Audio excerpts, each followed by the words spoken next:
Weisst du, was der Bundesrat im Moment studiert?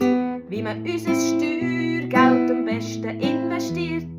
Gehört's doch in der Schweiz immer noch zum guten Ton, dass man das Geld ausgibt für eine tolle Subvention. Stellt sich nur die Frage, wen man damit unterstützt und welchem denn das Steuergeld am Schluss am meisten nützt. Landschaftsqualität, das ist doch eine gute Sache. Und wie man die kann fördern, das kommt jetzt zur Sprache.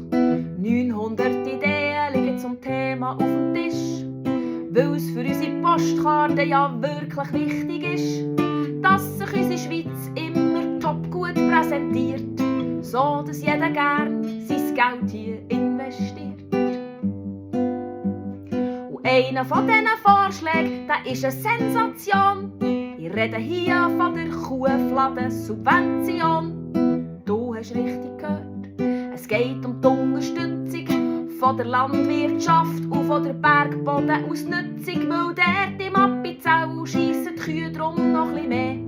Und darum kann man vom Weideland so langsam nicht mehr sehen.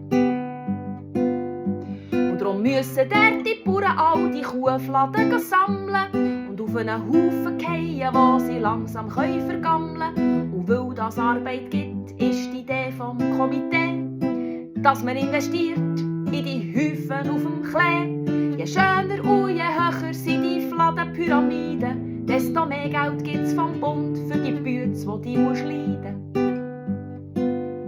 Ja, ihr seht doch, liebe Leute, das sind mal echte Probleme. Wenn man nicht mehr weiss, woher mit dem Geld, ist es nicht bequem.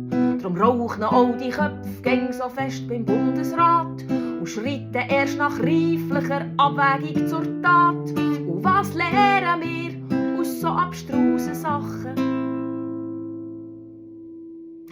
Die Schweiz ist das einzige Land, wo auch aus Scheissdreck Geld machen kannst.